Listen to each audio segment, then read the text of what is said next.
to the podcast from Temperance Town, the sexiest podcast of world renowned. Tony grows a beard to hide his chin, swabs it with Earl so it glistens. Salty, salty language, kings of the sexy frontier. Download the pod, you won't get enough of these dapper chaps talking deadly fluff. In Hobo Gulch they run a homeless mission, clanging and banging with the pentagram of kittens. Salty, salty language, kings of the sexy frontier. They enjoy their whiskey and local craft beer. By Odin's unkempt pubis we give a cheer. Tony's a raccoon when he's booziest. Don't be a savage, be an enthusiast. Salty, salty language, kings of the sexy frontier. On the frozen tundra they call it a lock. Tony likes to masturbate in a sock. Brian pisses rocks cause it feels so great. I still don't know who the fuck is Tate. Salty, salty language, kings of the sexy frontier.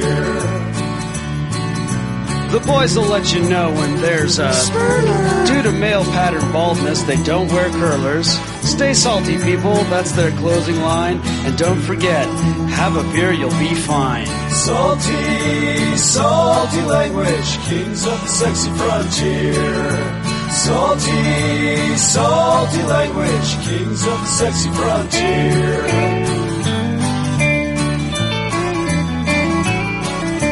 Salty language.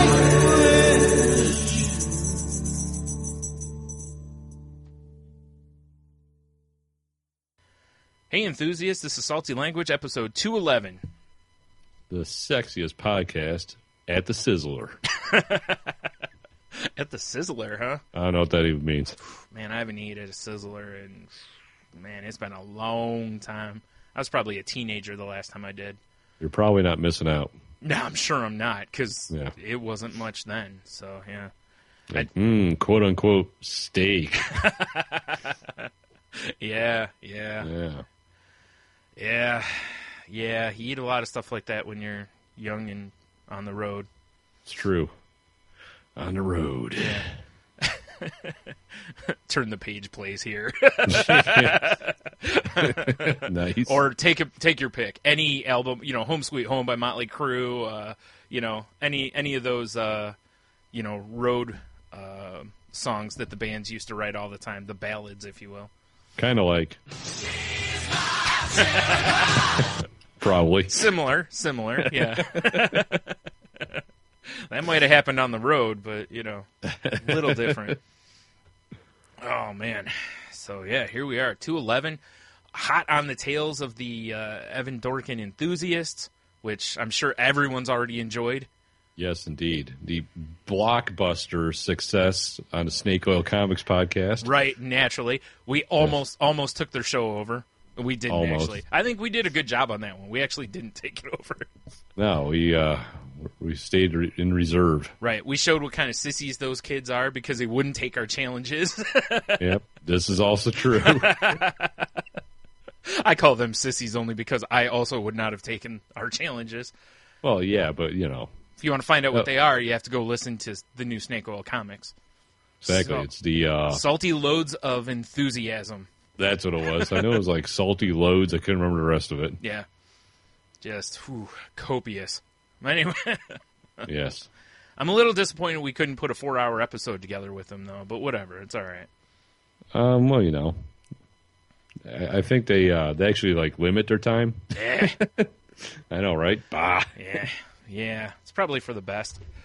Congratulations, though, to Travis, who you've already heard on The Enthusiast, from Snake Oil Comics, and his partners in crime on Bayani for getting funded on their Kickstarter. Yep, That's very cool. Good news, and it didn't go to the last absolute second, so I'm sure Travis still has most of his hair.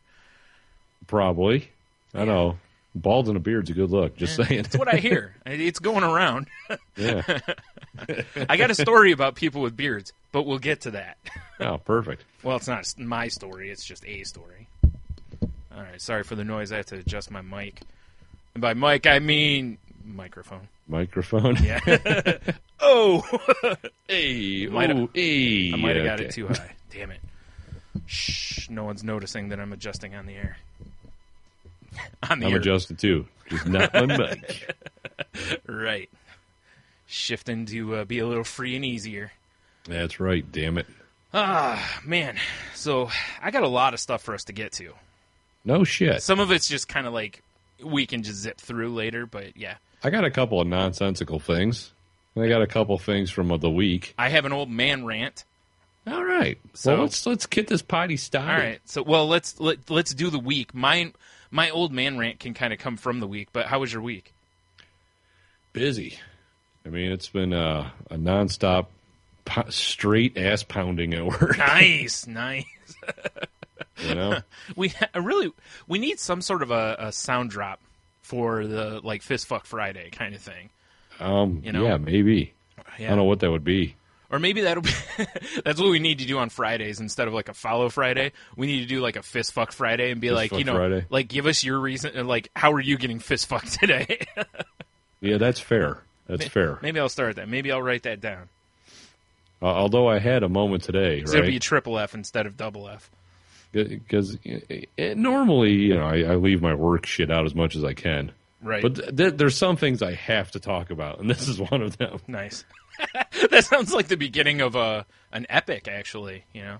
Well, it's not quite an epic. It's just one of those, like, moments. All right. Followed by apologies for me. So I'm in our local university, and you know the woman who I've actually known for a couple years now that works there. You know, I'm picking up a bunch of boxes of postcards from her, and for some reason she's like in the way. Instead of going, here's the stuff I want you to get, and getting out of the way and letting me do my thing. Yeah, she's handing me boxes one at a time. That's very helpful. Very helpful. Whatever. So, she's asking me, how many boxes do we have? So I'm counting the boxes on my cart, and I'm reaching over blindly grabbing. Yeah. Right? And then I answer, and I look over, and my fucking finger is hooked into her shirt right at her cleavage. I have my work glove on, so I don't even know. Well, at least you were wearing protection. Exactly. So how was that experience for you? Anyway, moving on.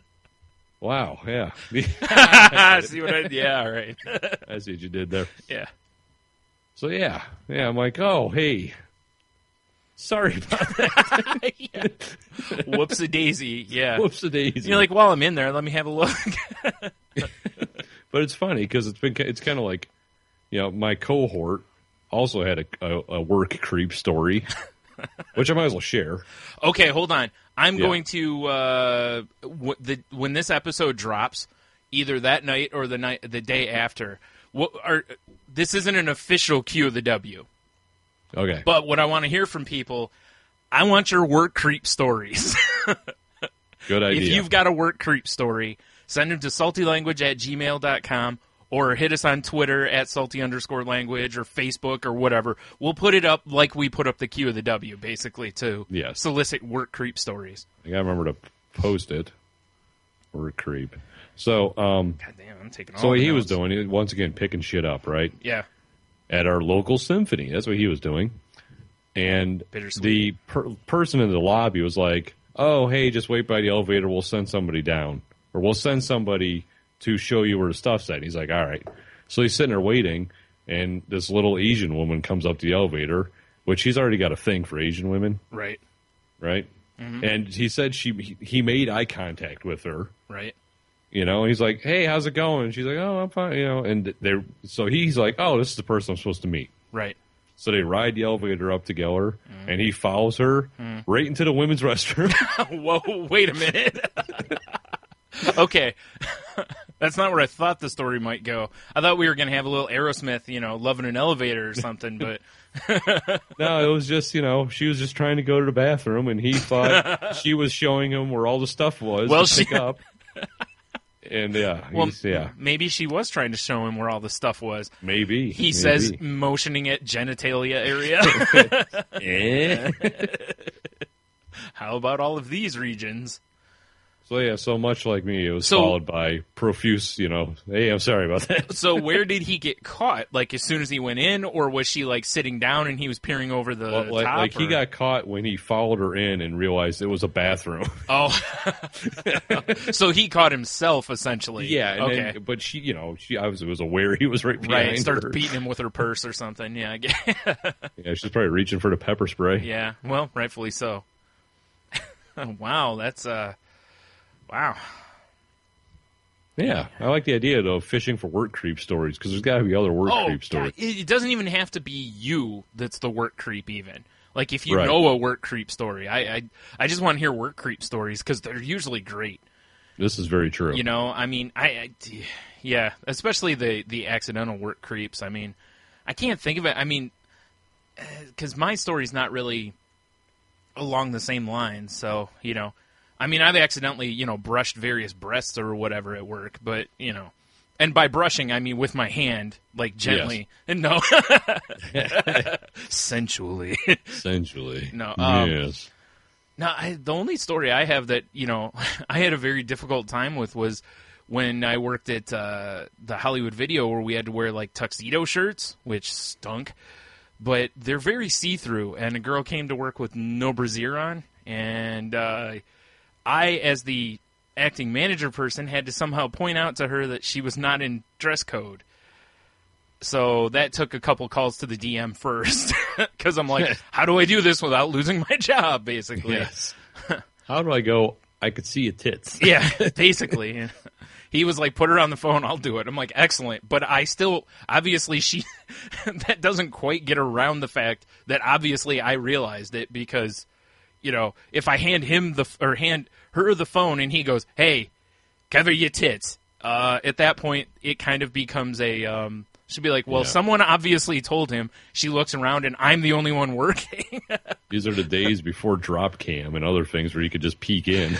Yeah. So, yeah, that was an interesting day. She was cool with it. I saw her tits anyways later. But anyway, it's that was a whole different party. But that was maybe my most awkward day of work. Yeah, you'll have that. Yeah. Kids these days. Yeah. And it actually, I didn't even notice. And brassieres. I didn't even notice it. It was that a customer pointed it out. I'm sure. No, it was movies with a lump in his pants. No, it was a woman. It was a woman who was probably, I don't know, in our age now. Like, she was probably 30 or so at the time. And, she was like, can I talk to you over here? And I'm like, yeah, is there a problem? And she's like, I just noticed that, that girl's not wearing a bra. And I was like, kind of like, nice, I like where this is going. No, I'm kidding. And she's like, and sploosh. Yeah. She's like, girl's not wearing a bra. I'm like, giggity. No, but, so I was like, okay. And she was like, well, that, somebody's going to have a problem with that today. And I'm like, is she referring to me, or, because I don't have a problem? No, I'm kidding. She's like, that's arousing weird lesbian feelings in my brain I'm not comfortable with. Well, it is a choice. I mean, I'm kidding. It is not a choice.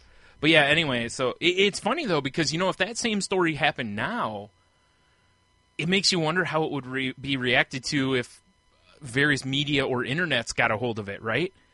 This is true. Well, why is she being shamed? Because, guys don't have to wear an undershirt, which is true. Yep. The policy didn't say guys had to wear an undershirt, but women do. Free to nipple, yo. You know what I'm saying? Yeah. Yeah, I know what you're saying. Yeah. I was like, whew, glad it happened then and not now, because I wouldn't want to be part of that shitstorm. Because I would have been a demon at that point, This is true. A creep. But anyway. Would have had, topless girls yelling at you, hard nipples matter or something. Right. Well, yes. And I'm all for free the nipple. I'm, listen, if you don't want to wear an undershirt, go for it. I don't give a shit. Yes, by all means. Please. I have, if I don't like what I see, I can just look the other way. I'm fine with self-censoring, But we're still going to take a look. I'm still going to look for the story. That's here we go. See, even your cat's co-starring. Weighing in. Yeah, your cat's like, speaking of free nipples, check out these. No, I got 6 of them. What do you think of these? Look at all this freedom. America. Well, I guess if we're done with nipple talk, I could segue since my shitty animal's in the room right now. Well, we could probably keep talking nipples. Nickels. Nickels. No one wants to talk about nickels. Moving on. Ouch. What? I didn't say nickel. I said nickels. Oh, I thought like it was a multiplicity type situation. Shh, might have been. So there's a chance, Brian, that on Sunday I might be adopting a dog. Okay. Yeah. Because, Michelle, you know her, my coworker and her now husband. Yeah. She was telling me this morning that they almost adopted this dog, although they have a plethora of animals in their house. Yeah. That this dude that Jesse, a.k.a. Squirrel, right, works with has a purebred blue-nosed pit bull puppy, right? Uh-huh. That they don't want, so they're just going to put it down. Oh, jeez. Wow. Right? Yeah. So he was like, whoa, let me see if I can, I'll adopt her. Let me see if I can't find a home. Yeah, no doubt. Like, that's you know pretty what? Extreme. It's like, we got this 6-year-old kid we don't really want anymore. It's like, whoa. And like, no, we're not going to. Man. So, yeah, I talked to Jeannie and, we like, oh, yeah, if the option is, get a new pair of mittens or adopt a dog. Yeah. Yeah. New mittens it is, right? New mittens. Sorry, dog. But I won't know until, he talks to his coworker and right. I guess he works nights, so I don't know. I guess I'll maybe find out tomorrow. You wouldn't think the coworker would care if they're just going to put the dog down. You would think. You would think they'd be like, cool, Yeah. here. It's yeah, you never know. Yeah. It just seems like what an extreme answer to this problem. Not even like, giving it to a shelter or something or I don't know, maybe they've already posted on the face page or something like, hey, anyone want a free dog or something, Well, from what she says, that where he works, pretty much everyone he works with is like scum of the earth. Ah, fun. So, all right. Fair enough. Yeah. That might have something to do with it. I don't know. Good enough. All right. Yeah. That's a lot of criminal element from what I understand. Oh, that's like they hire ex-cons and stuff. Well, that's fine. I mean, which is, you gotta have a second chance. Deserves a second chance. Sure. Yeah. But still, that's so extreme. I don't want this dog anymore. Just take it out back. Like, whoa. I just wonder if there was maybe some sort of like dog fighting type situation they were involved in, because that's very. Like, I just kill it. It just seems very Michael Vick-ish. Yeah, and I mean, and it does conveniently or inconveniently, however you want to look at it, involve a pit bull. So pit bull, to where exactly. Maybe they've got other pit bulls or whatever. Yeah, right. So which it's like, I don't know. It's almost too bad because you almost kind of want to know if they do because you said it's a puppy, right? It's a pup. Okay, yeah. so it doesn't really have anything because I'm not saying, and I don't want anyone to misconstrue. I'm not saying pit bulls are violent. I'm just saying. If they're raised in an environment where fighting is the norm, you're encouraging that. So, yeah, exactly. And that behavior is more right, and you'd be bringing them around. I mean, not that either of your kids are like babies, but still, you have kids over, whatever. Yeah. If you have a dog that's a fight dog, it's just nice to know because certain behaviors can lead to the dog maybe, reacting. Right. That's all. That's all I was getting at. Much like any dog, if you found out the dog was abused, it's like, well, you got to be careful with hand motions because it might think you're going to abuse it, Yeah, it's like the Bill Burr bit about his pit bull. Like, how does he know that, the dog wasn't beat with a toaster and he goes to make breakfast and it's ripping his neck out? Yeah. It's true, though. Yeah. Yeah. So, yeah, that's all. But, I don't want anyone getting their panties in a bunch. My thought, too, was I was like, I know they're, labeled as aggressive, violent dogs, but it's really how you raise them. Right. That's why I was saying it's just more that you would just want to know so for anyone coming over or whatever, be like, hey, be careful raising your hand to the dog. Like, not hitting the dog, but you know what I mean? Like, if you were raising your hands because you just talk with your hands a lot, Right. Like me? Yeah. Yeah. Tony, flash forward to next weekend, or next week when we record, Tony's got bites all over him. Exactly. Bandages. Yeah. One of those splints with a stick under my armpit. Yeah. Well, of course. Yeah. So, yeah, we'll see what happens. It might have another creature running around the house. Nice. Although, we'll see how that works with the cat's pretty friendly, but I expect plenty of sneak attacks. Well, that's because that's what cats do. That's just nature, though, Speaking of this dummy, too, if I told you about the problem I have with my cat. No. I just love speaking of this dummy. Like, this isn't going to end like the other way, is it? No. Like, I'm tired of this cat. Yeah, I need a new scarf. But every morning, right? Cat scarf. Yeah. The dude's just, yum, yum, yum, yum, like trying to take me out as I go down the stairs, and because he wants to get fed, right? Sure. We'll but go he'll with have that. food in his dish. Yeah. So I'm like, the first time it happened, I'm like, well, fuck you. You got food in your dish. Yeah. And he didn't touch it all day. Right. Now picture, though, if I left your breakfast out all night. No. Well, fair enough. Well, I've come to figure out, because I read some stuff online that some cats have this issue, is if he can see his dish through the food, he won't eat. Yeah, I think my cat actually does that sometimes, because she does the same thing. And I'll look and I'll be like, you didn't even touch the food. You had that food last night. It's still there. It's still there. And you're coming to me and then walking over to the dish like, hey, this is empty. And so it might be. So, I mean, like our theory was maybe he's freaked out by the reflection. Could be. Like there's a cat in another dimension eating my food. You know? Yeah. Well, you don't know. He sees the cat in the mirror and, he's terrified. He's just trying to change its ways. Yes. Swish. But, one of the solutions I saw is people will take a picture of the food and then put it on the bottom of the bowl. Okay. So it looks like it's always full. Right. I just generally keep food in it. Top it off. Yeah. You don't have to pour like a bag of food in there. You just put enough in there so the bottom's pretty well covered. That picture's going to get after like a week. Oh, no doubt. Of cat slobber and food and whatever else. Yeah. That would be pretty terrible. Well, I would think if you use a clear dish, you put it on the bottom, like underneath it. But I guess that would work. Because ours, it's metal. Because I'm metal. Right. Naturally. Right. But I've never had a cat, and I think it explains why when we gave him wet food for the day and he didn't even look at it. Yeah. Well, he looked at it and he's like, "What is this shit?" Yeah. Well, I can see the bowl. This is a problem. Right. That's the only thing I can figure. I don't know about this. Yeah. That's weird.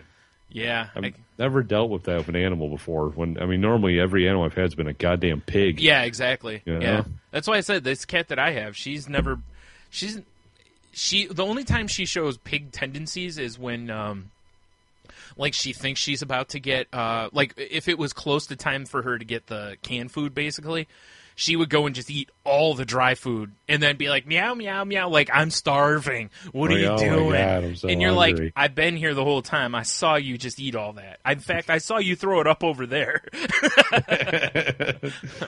I wasn't throwing it up. I was just moving it. Well, I joked with Jen for a long time because, she used to say stuff to the cat.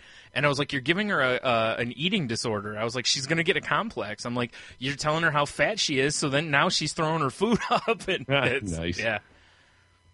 But, yeah, it was that's pretty much what I do now. I try to make sure there's enough in there so at least the bottom is always coated essentially with food so that she's, she can, and she doesn't seem to have a problem when I do that. So, right. But like you said, when it starts getting to where there's holes in there, she's just looking like, it's almost like she just can't go, oh, I'll just eat this food. It's almost like, wait, there's a hole in the middle. Clearly there's no food in this dish. Yeah, this is beyond this is under my station. Yeah, it's almost like if it doesn't fit into, a couple inch diameter that, it's just a blind spot.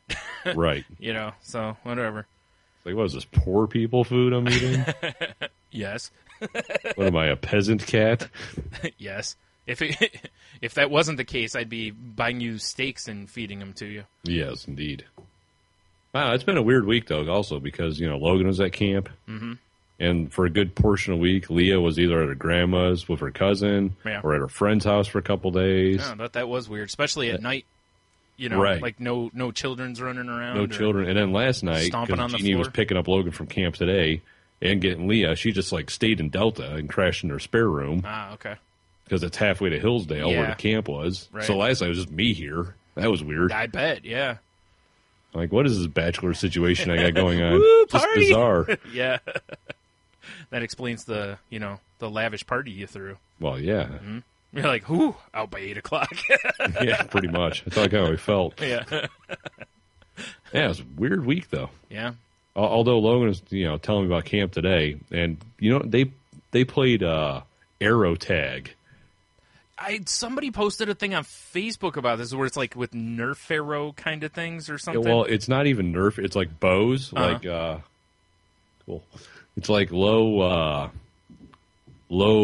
draw weight bows. Oh, okay. right? Right. And then it's arrows with like foam, like big like foam rubber tips.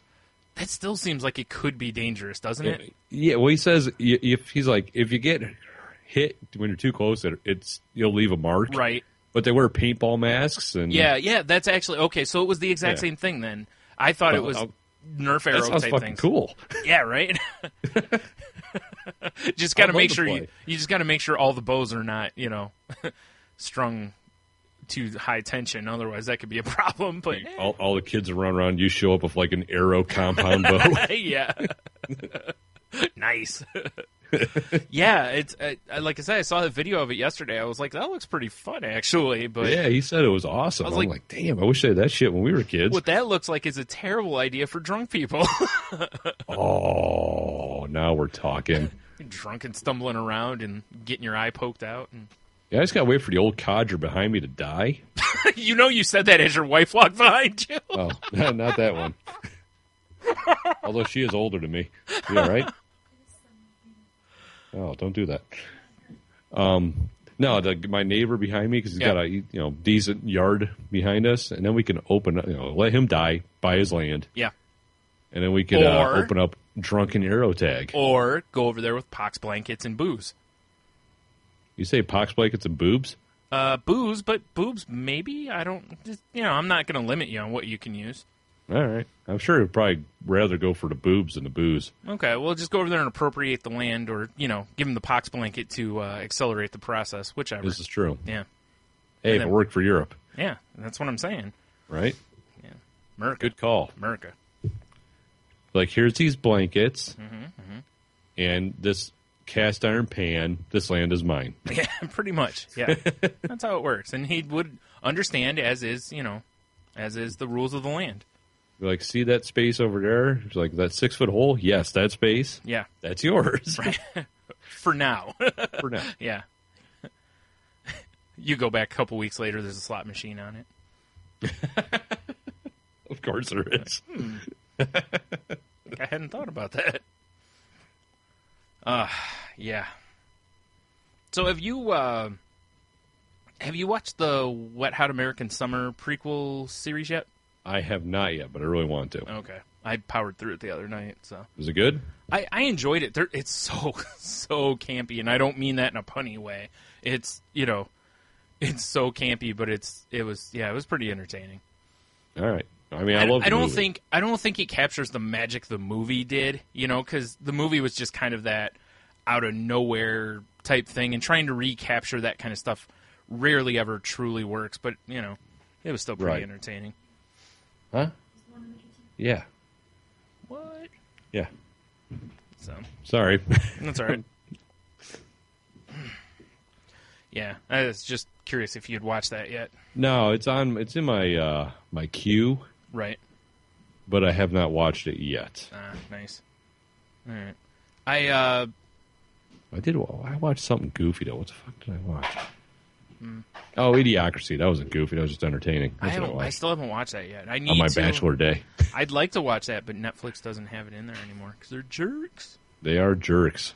Yeah. I watched more of Rick and Morty. I told you originally I was like, I don't know about this. Yeah. By the end of the first season, I'm totally in.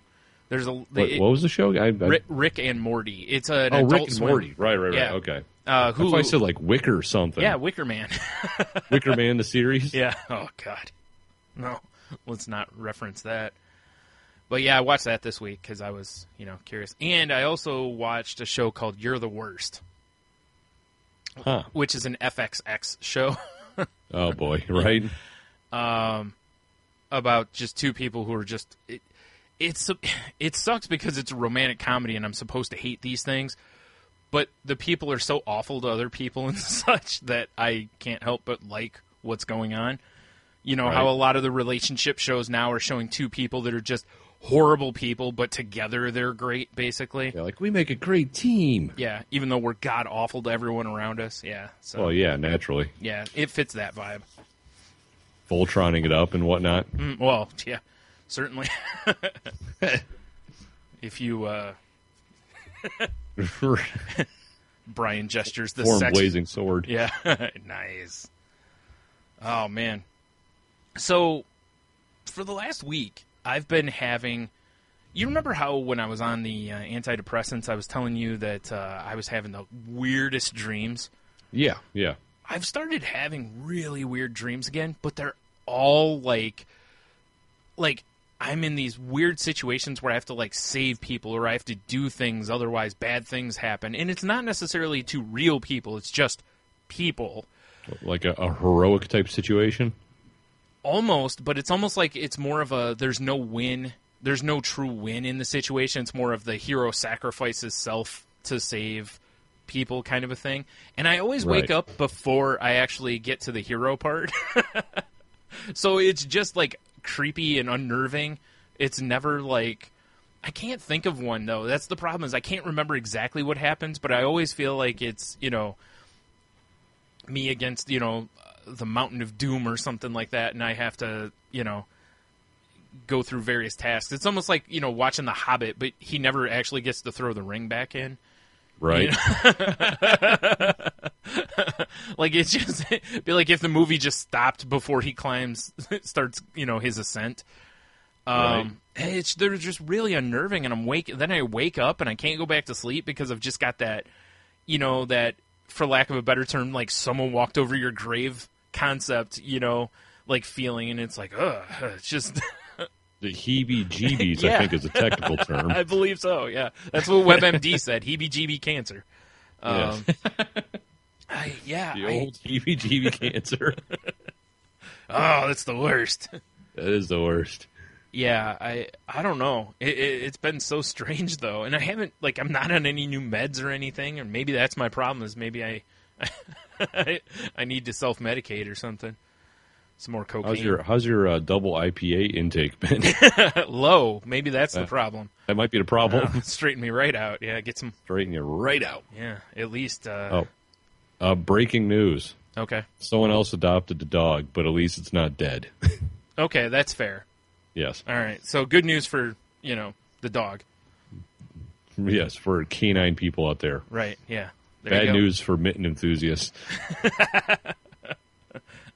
Because Tony will now be buying mittens. Oh, man. Whew. All right, so do you have anything else for the week?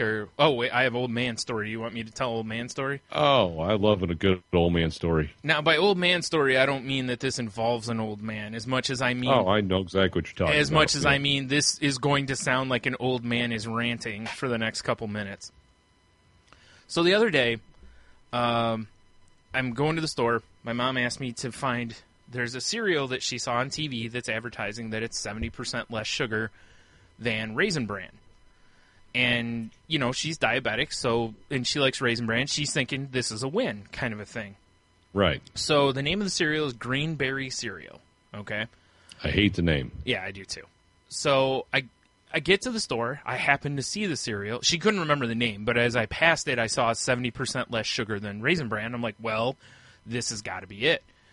Get the box of cereal. It's priced similarly to those type of cereals. So get it home. She's looking at the box. And, it's got, on the picture, the front of the box, it has blueberries and raspberries in the cereal. And I'm like, oh, that's cool, thinking it's dehydrated, whatever. Then we see that it says on there, add fruit to maximize antioxidant levels or something like that. And I'm like, wait, add fruit? So we look at the box. She opens the box and we pull the bag out a little bit. Yeah, it's just Bran Flakes. Now, the reason this irritates the shit out of me is because they're going after and saying they're comparing their product to Raisin Bran, but Raisin Bran has raisins, which have sugar. Okay? Right. We happen to have a small box of raisins, and I'm like, I'm doing the math on this now. I'm like, fuck this. So a small box of raisins has 30 grams of sugar in it. If you use, say, half of that for a bowl of cereal, which is probably enough, 15 grams of sugar. Well, this cereal has 5 grams of sugar to it. So if you add raisins to the cereal, it's now 20 grams of sugar for a bowl of cereal. Right. Raisin Bran for a bowl, 18 grams of sugar. You see what I'm getting at here? Yeah. This really bugs me. Now, I didn't check it against, if I used raspberries and blueberries, but they have a high enough level of sugar that it's probably going to bring the sugar level of the cereal up quite a bit. So it's like, it just irritates the shit out of me that they're comparing apples to oranges, essentially, or now one type of apple. You said this is called grainberry? Yeah. Where the fuck's the berries at? From the way it looks, there's some, however they make the flakes, that uses some space-age polymers or something, and it is like super high in antioxidants. So I'm guessing it's made somehow with, I don't even know. I don't even know. You can check it out. I've given you the name of the cereal. They can, you can pull up their website. I'm sure they're more than happy to tell you. The only way I could excuse it is if it had like wheat berries in it. That might be what it is. I don't know, And then okay, I get it. Like it's made from. I actually think it might be made from like wheat berry, some sort of grain or something. Grainberry cereal. But it bugs me that. Okay, when you sit down to a bowl of Raisin Bran, part of the reason you enjoy Raisin Bran is the raisins. Right. It's not just a bowl of bran flakes. They should be comparing themselves to All Bran and those kind of cereals, to where it's nothing but flakes. I see. It just... So Grainberry is the company that makes the shit. Okay. So it has nothing to do with anything else?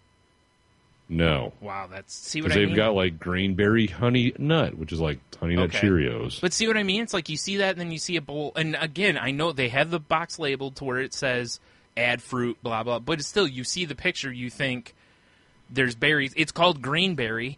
So grains being the flakes, berries being the dehydrated berries. That's what we were thinking originally. Now, maybe I'm just stupid, but I don't think that I'm alone in being stupid. No, I mean, it's very deceiving. Yeah. Because the picture, I'm looking at the shitty box. Yeah. And it's it's full of delicious fresh berries. Yeah, but the cereal not so much. The cereal's full of bran flakes. That's it. And that's what it is. It's natural berries of grain. Okay. Now, on the side, it talks about its antioxidant levels, that it's like off the chart compared to pomegranate juice and blueberries and all this other stuff. And I'm like, that's great, but again, you're comparing it to products that are different products. Yeah, I mean, I get what they're trying to do there at least, but it's like when you're trying to tell me, push it as a lower sugar alternative. My mom, a diabetic, wanted it because it's a lower sugar alternative. She knows Raisin Bran's going to have sugar in it because it has raisins in it, you know what I mean? So it's like if she only wanted to reduce the sugar that way, by removing the raisins, well, duh, she could have done that, Like you just buy All Bran, like I said, or something like that. So anyway, old man rant. I would suggest hook-shotting the Grainberry box into the garbage and firing up some eggs and bacon. Right. Oh, yeah. I agree with you. I'm more likely to do that anyway. As I've gotten older, I like cereal less and less as a breakfast option. What's in the Grainberry Media Center? Videos. We probably don't need to go into this. No, probably not. But anyway, yeah, old man rant over there. It's the way it's marketed really chaps my ass. Oh, hold on. Okay. They've got a Grainberry eating plan. Yes. It's a Grainberry antioxidant eating plan. And it's all 7 days, breakfast, lunch, and dinner. All day, you say? All day. Now, are all the products taking their eating plan from a cereal company? I am from now. Especially when their dinner consists of margarine spread, which has been banned. Right. Why wouldn't you just buy butter? Yeah, well, that's the thing. Like, that's what the FDA is saying. It's like, I can't remember how much time they have left, but there's a certain amount of time to get margarine off the shelves. Right, because of trans fat. It's just terrible for you. Right. It's like, it's like, again, moderation, yo. Moderation. Don't put half a thing of butter on your bread. It's true. Or whatever you're using. Despite the fact, oh my God. It's delicious. You just made me think of something.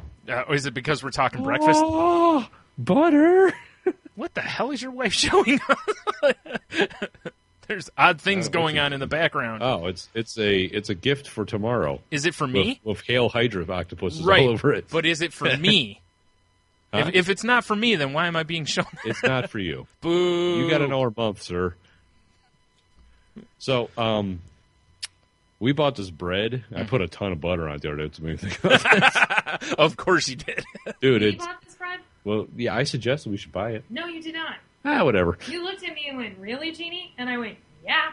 Now I went, oh my God, they have everything bagel bread. Yes. Yes. Everything bagel, the bread. Yes, I have had said bread. Fantastic. Because I love an everything bagel. Well, because there's this baker down at the farmer's market that makes tasty, delicious fiddles. Right. And yeah, his bread is off the charts, and it was pretty ridiculous. Yeah. Yeah.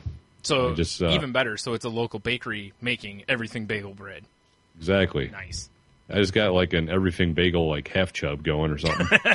Well, That's how excited I am. It's close to a breakfast talk, so I understand. It's true. It's almost, if it was full blown breakfast talk, oh man, I need a moment. Fair enough. Wait. I gotta get rid of this cranberry shit. Yeah, there you go. You do. It really shouldn't bother me enough to even have brought up on the podcast, but I couldn't help it. Well, that's fair. I just chapped my ass. So, whatever. Yeah. All right, let's see. So that concludes my week as well. But did you see all those videos and shit from that Taeyang Explosion in China? Yes. Crazy. Yeah. Did you see? They showed on the news last night. One of the reporters was like a good mile or mile and a half away from where the explosion was, and there were the pressure of the blast blew out windows a mile and a half away from it. That's how strong this explosion was. Ooh, I just destroyed the mic with that S sound. I was like, holy crap. Like, yeah. I watched various videos from different angles of that thing, and it was... like it's an action insane. movie? Well, kind of. You know, when you're on Reddit and everyone's just posting different videos, it's like, well, yeah, I'll watch. Yeah. But my favorite is this guy, and he must be living in China, and he must have a Chinese girlfriend. I'm just guessing by her broken English. All right. But he's up on like a high-rise balcony watching it, and the first like little explosion goes off, and the guy's like, "Oh my god!" And then a huge one goes off, you know? Yeah. And his girlfriend's like, "Are we the dangerous here?" He's like, "Yes, we are the dangerous here." Yeah. Oh, I'm writing down. All right, We Are the Dangerous is the name of the show. Also sounds like, something we would... That's the name of our first album also. Yeah, Vangelis presents We Are the Dangerous. Yeah. We probably already have a first album name, but it's somewhere in the list. It's in there somewhere. Manjalili. Oh, I said Banjalili. Yeah, that's just one instrument. Right. Manjalili. No, sir. This is a mashup. Yeah, I'm sorry, Manjalili. Manjalili. We Are the Dangerous. It's got to be some sort of epic metal cover. Yeah. Ooh, I like that. But, with a mandolin and a banjolele. No, we're just going to cover Joan Jett songs. That's. Oh. I was picturing, like, the mandolin and the banjolele because they look all dainty and adorable as instruments, but kind of beautiful in their wooden instrument, all that jazz. Yeah. And then we're just in, like, black metal makeup. All right, I'm back in. Yeah, right. Nice. Now we just need a singer, though. We just need someone to sound like they're, what's it, Nathan Explosion or whatever his name is from Deathlock. I got it, Brian. We get, like, 4 blenders and fill them with various nuts and bolts. Or Eddie Vedder. Or Eddie Vedder. I'm kidding. He's not metal enough. You know what? I actually have this link in my thing. Speaking of weird metal bands. Oh, yeah. I think I know where you're going with this. Yeah. Have you guys heard of Oakley Dokley? I was listening to them last night. The Ned Flanders themed metal band? I love the idea. And I think it's a poor execution. I heard a couple of their things they have on the website. They're not a bad band. Not terrible. But it's not... It's like all their songs need to be Ned Flanders inspired. That's what needs to happen for my taste. Yeah. I put them up against Austrian Death March, the Schwarzenegger-themed metal band. Right. And every song is Schwarzenegger-themed. Yeah, that's how it should be. Get to the choppa and all that good stuff. Right? Like, even if the song itself isn't, like, you at least got to name all your songs. But you need to have good references throughout. And The Simpsons has been on for, 25 years? So there's plenty of, there's Flanders. plenty of material. Yeah. So I do like the image of all the guys on Ned Flanders gear. Right, and I think all of them are named Ned. Also, yeah, it's like Red Ned, Thread Ned, Stead Ned. Yeah, which I kind of like because it's almost like their Ned Flanders gear. I mean, they all look the same though. But I was going to say their Ned Flanders gear is their Slipknot gimmick. Right. Except although one of them's probably not going to collapse on stage, huh? There's only, I think, 2 of them that just have a mustache. Oh. The other guys have a beard or clean shaven. Oh. They all need a Ned mustache. Well, I'll say this. There was an episode where he did trim off the soup strainer. Yeah, but when you think Ned Flanders, you think that big, beefy stash. Well, it's like the dating video Homer does for him or whatever, where he's shaking his head back and forth, like in slow motion, and there's like water coming off of his beard, or his mustache, I mean, yeah. I think there's like sexy music being played behind it, So, yeah. Although I'll give bonus points to him if one of them shows up in the ski suit. That and then shakes his ass sexy like? Yeah. Damn sexy Flanders. Yeah, that would be pretty great. Yeah. That would be, yeah. So, yeah, anyway, there's that. I'm sure you'll have a video of their whatnot on the website, probably, or if not... there'll be definitely a link, because the link I have has their... has a... oh, you know what? They have a Bandcamp. I'll just put the link to their Bandcamp. You can listen to their shit. Okay, there you go. Yeah. Boom. Yeah, kudos to them for the try, though. But, I don't know. All right, so let's see. What else we get here? You heard Sesame Street and HBO have a marriage now? True Detective on Sesame Street? Oh, that'd be awesome. I would love to see that. I would love for it to go more that way, but I don't think so. No, Big Bird as the Yellow King? What? Yeah, I don't think this is going to happen. Just as long as they don't mimic season 2 with it, because, but anyway, I'm not sure I'm going to be able to finish the season. It's so bad. Anywho. I heard it's horrible. I haven't even started it. I'm so close to I'm only like 2 episodes away or 3 from the ending. I kind of want to just watch it out just to see, but I kind of don't. Anyway. You should just follow it up. Yeah. You can do it. All right, fine. It's like squeezing out that last rep. Probably not. This is way easier. Just emotional. Oh, I get you. Yeah, all right. Now, Sesame Street and HBO struck up a deal, and what this is going to allow is basically Sesame Street's going to be exclusive on HBO for the first, I forgot how many months it is, 6 months or 9 months, something like that, when the new episodes come out, and then they'll be able to broadcast them on PBS. But what this allows is it's going to allow Sesame Street to make twice as much content because the HBO money is rich and lavish. Oh, all right. And it's going to allow them to offer Sesame Street to PBS stations for free. Right. Which, PBS always has issues with their funding, as evidenced by the tote bags and the doo-wop. If anyone's watching Difficult People, they'll get that reference. But anyway. Can I hope one thing happens in this new deal? That there's a panning scene with Sesame Street, right? Yeah. And the Muppets, some of them start panic, like Oscar hides in his garbage can, because Omar's coming. That's all I want to see. That would be awesome. Omar's coming. That would be awesome, but I don't think that's going to happen. You don't think he's going to wander around and shotgun Muppets? I'm pretty sure that won't happen, but I would like to see it. No, it sounds like there's potential for a Muppet Show.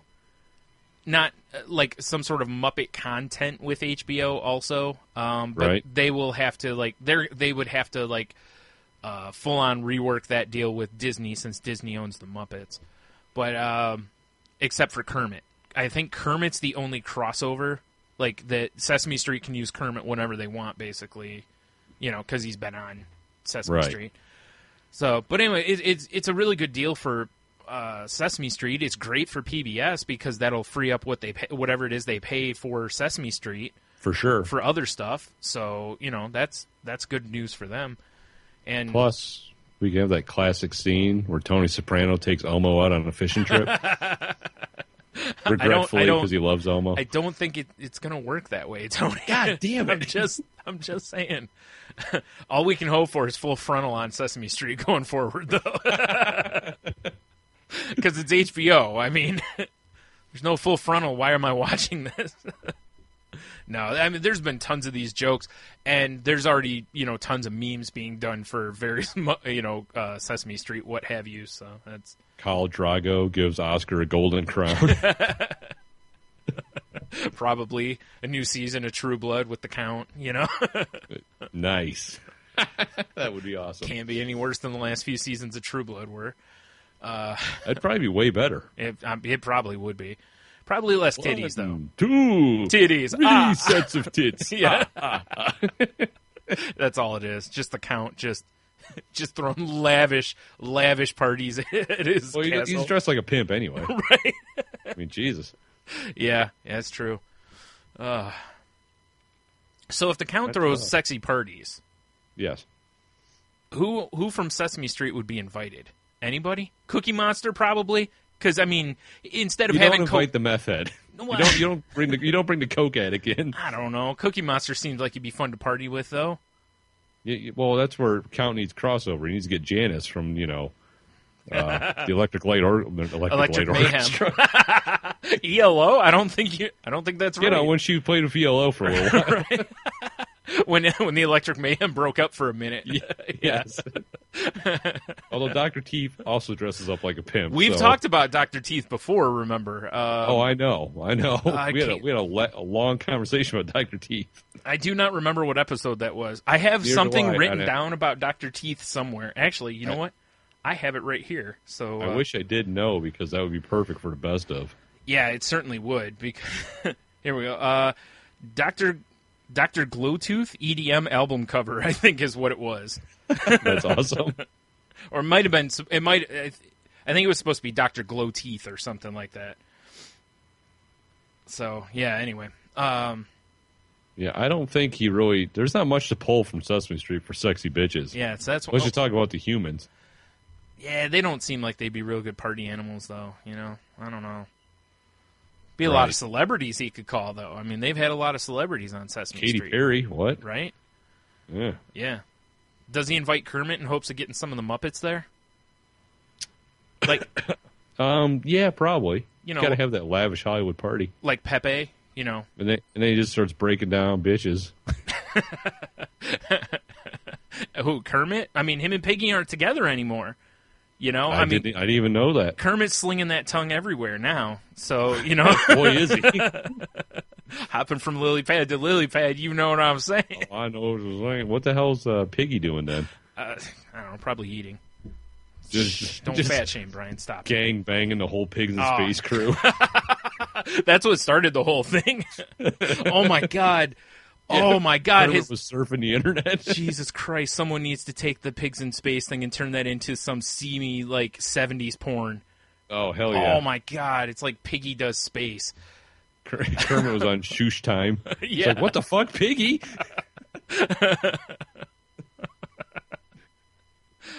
Oh, man. That sounds terrible. We need to stop talking about Muppets and porn. Otherwise, we should just talk about Meet the Feebles instead.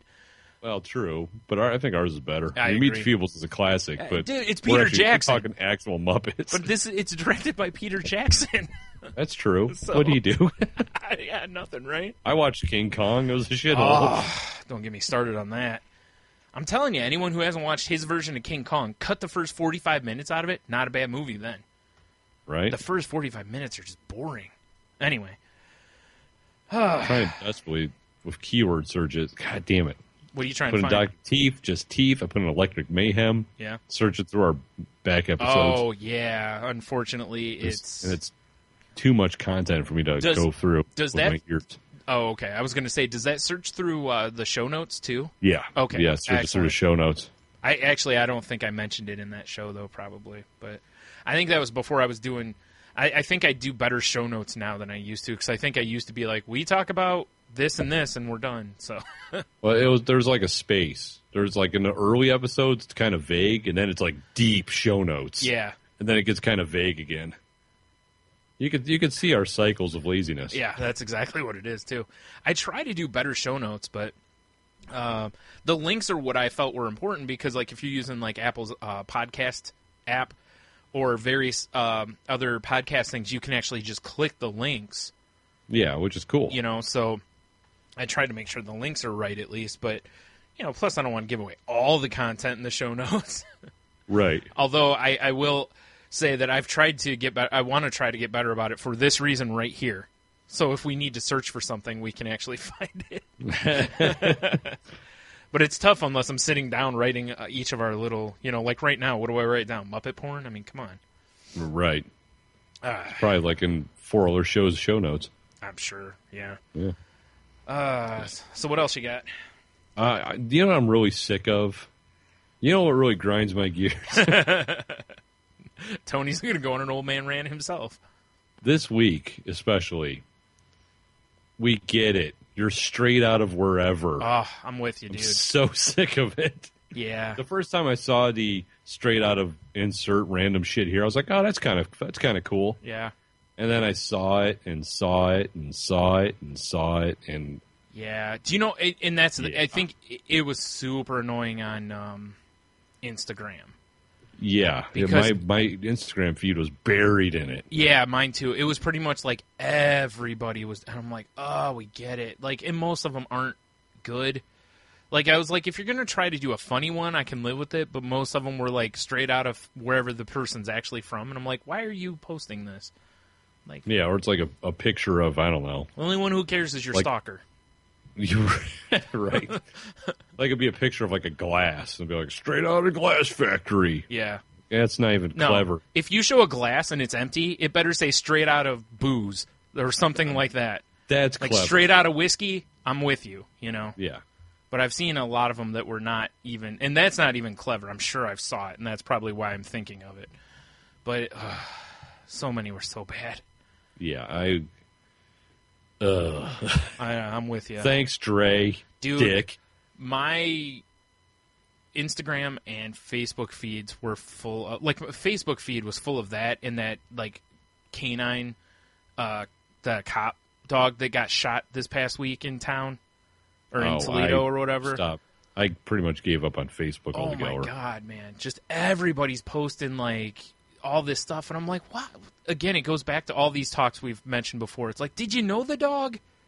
Yeah. Right. Did you pat its head? Did it hump your leg? No, because it's a canine dog, or, you know, a cop dog. They're trained to, you know. It's like, I don't know, whatever. I mean, it sucks that the dog got shot, you know, and killed, but I don't know that everybody and their mom needs to be posting all these remembrance things and all this. It's like, you're not attached to this at all. Why are you so eager to jump on this? Like, this bandwagon. Like, ugh. This participation thing. Just driving Did you guys hear about the canine cop? Stop it. It's not working. I know what you're going to do. Don't. Oh, that's not what I thought you were going to do. I thought you were going to drop 187. Oh. Because it's appropriate. So is this. Because... Damn it. We can't get out of one show. Thought we were going to get away from it earlier. But anyway. It's so funny. We had this talk earlier about not killing a dog. Now a dog dies, and I'm like, enough! And we're making so much fun of it. Yeah, I'm actually not making fun of that. I'm making fun of the people who are just the people like, that, oh my God, man. It's like, stop it. Well, if it was their dog or if they actually knew the dog. Cool. Totally I understand. Get it. Yeah.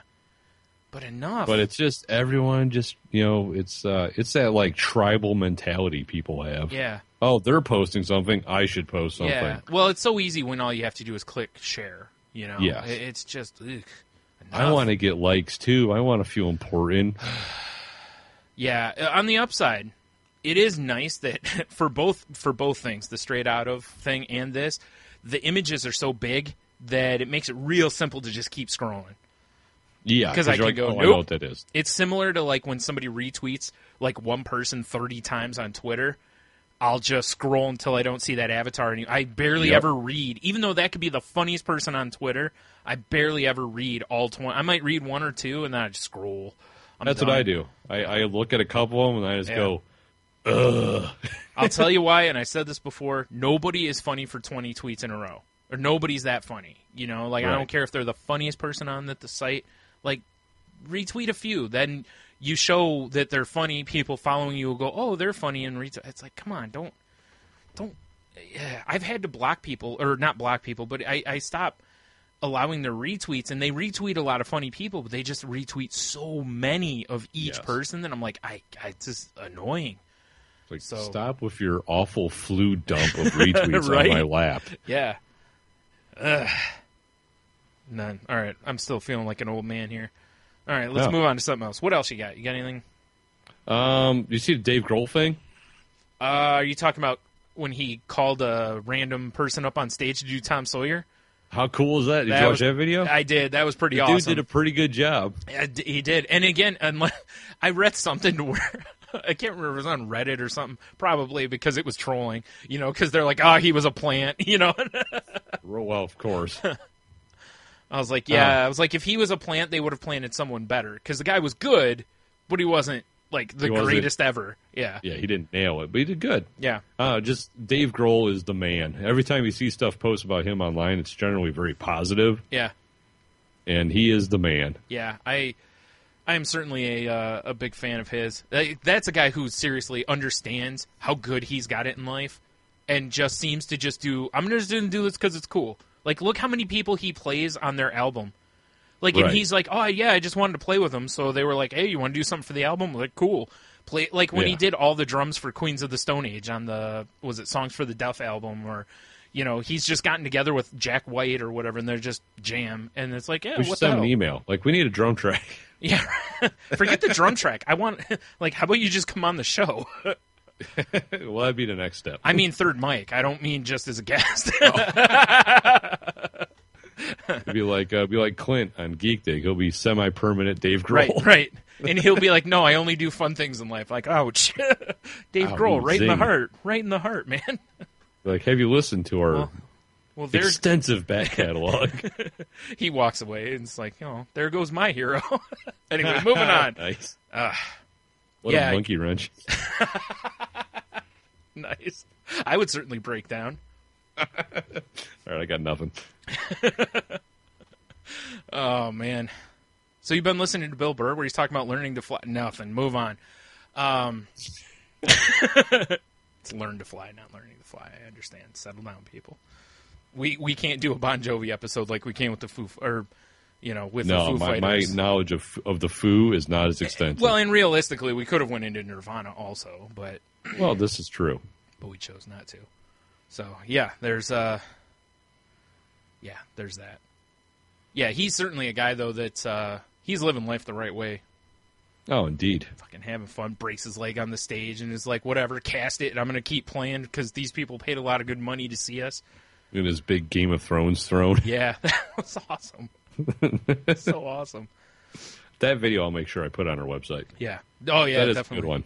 Yeah. Yeah. And I know everyone listening is going, wait, Brian, I thought you hated all things Rush. Slow down. I just hate them when Rush does them.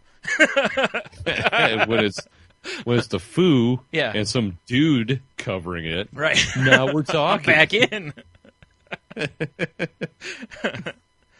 I was listening to Jim Ross's podcast the other night, and he had, I can't remember what wrestler it was. It was Canadian. Now, was this actually Jim Ross's podcast, or Yes. was it just Def?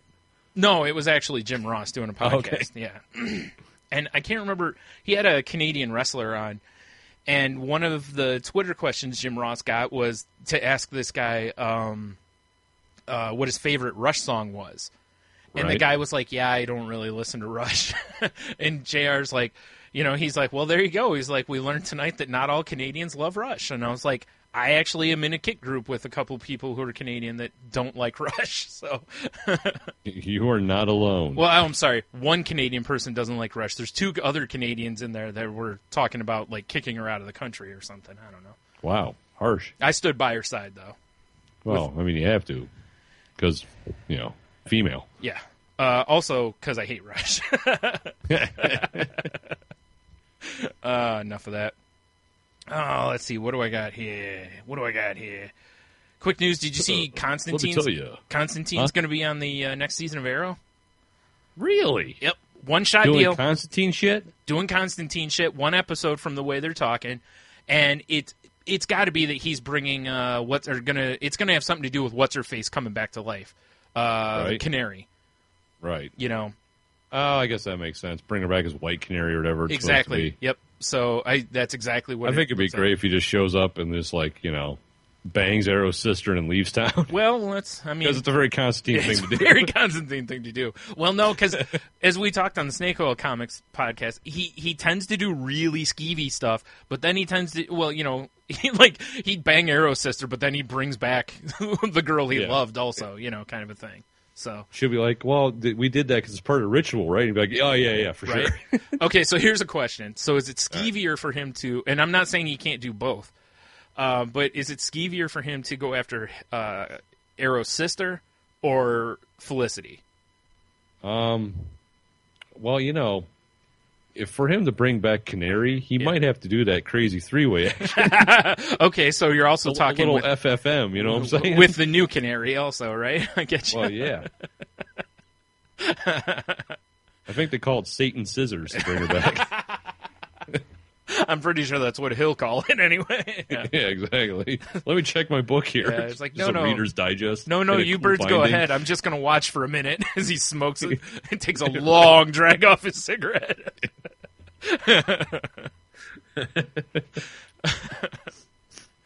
What a creep.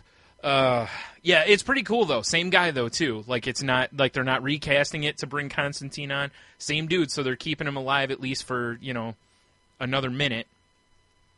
Well, that's cool. It'd be kind of neat if he was a recurring character on the show, or maybe I know Flash is a little more lighthearted and fun, so that'd be kind of weird. Yeah, exactly. Well, and it makes sense. Like Arrow makes sense for him to be in that universe because of a lot of the stuff they've dealt with. They've dealt with a lot of death and coming back to life, and already with Roz and all that. Yeah, so it's like, all right, I can certainly live with it. And I don't know. I don't. They've already said that that as of right now, it's not a recurring character. It's just a one-shot deal, and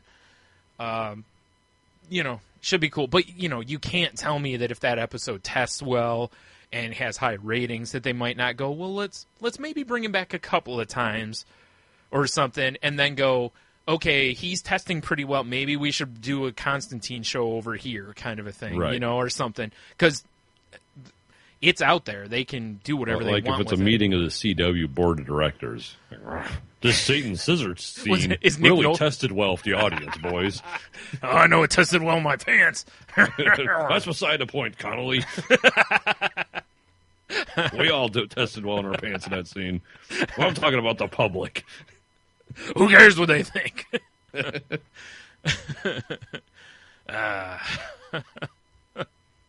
Yeah. But yeah, it was pretty cool, though. Like I said, I'm excited for that because they've said that this season's going to deal more with magic. I almost said mystical, which then would have led to probably a sound drop. So, yeah.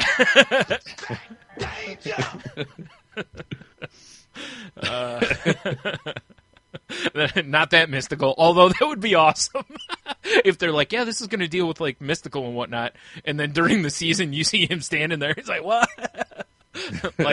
I see what you did there. He's like Constantine's new sidekick or something, He just says danger every once in a while. Anytime something bad's going to happen. He's Robbie the robot, Like someone's about ready to kick the door, and he points at the door, and it's just like...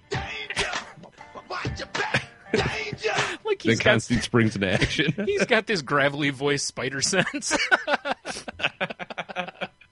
That's it. He's just a spirit that's around Constantine. He's not even like an alive guy. He's just a spirit that just warns him. That makes it.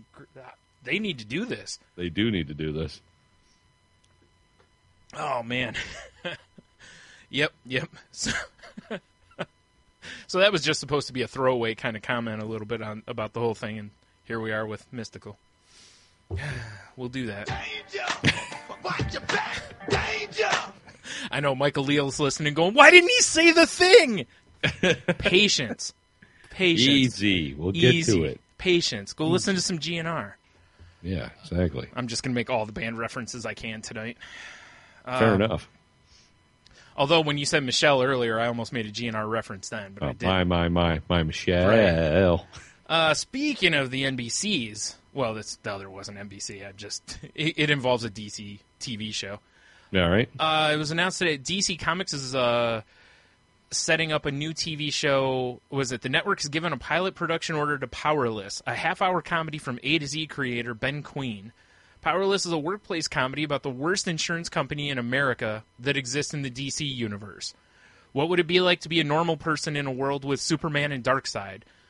Though some of the DC characters may appear, the show will focus on the normal folks, and you shouldn't expect to see, the capes. Now, did you ever read, and I'm talking back in the day, did you ever read Damage Control? No. By Dwayne McDuffie? No? Okay. I did listen to Damage Incorporated. Now, that's a little different.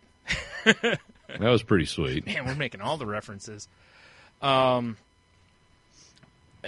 Damage Control was basically the cleanup crews in the Marvel Universe. Oh, okay. And Dwayne McDuffie, he even said that he straight out got the idea from, what was it, the TV, or God, what was it? There was a Batman thing that had, they had like a parachute cleanup crew for when the Batmobile would like use a parachute to slow it down for like when it would like, going too fast. Right. This crew would just show up and collect the parachute as like the cleanup crew. And when they said this, like originally for this show, like Damage Control was, was a decent read. Like if you haven't read it, go read it because Dwayne McDuffie's a pimp anyway, so you should read his stuff. It's from Marvel Comics. When I first read this, I thought they were going to go down that path of. Do you remember what was it called? Power or not Powers? Fuck, what was it called? I think it was a Marvel series where you got to see. God damn it! It's like you remember like when Alex Ross and yeah, when he did it like hey, I'm the dude that runs a hot dog cart. Oh shit, the X-Men are fighting. Yeah, I thought it was going to be more like that, like seeing the world through. I can't remember that series. Do you remember? I know it was Marvel. It was Kurt. I think it was the same people that did Kingdom Come, but it was for Marvel because it was Alex Ross and because I think the guy was modeled after his dad or something. Maybe I'm confusing things, but. Hold on. Oh, you looking? Okay, I was just going to look. We were about to have some dead time, but that's all right. Negative. Fair enough. But anyway, this seems to be, a comedy and whatnot. I don't know about half an hour comedy doing it this way. It's, I don't know. Might be okay. It's just Marvels. Okay, yeah. I know it's different, but that's what I was hoping for when I first read Powerless. I was like, oh, maybe they're doing similar to what Marvels did. And then when I read it, I was like, oh, that's actually closer to Damage Control.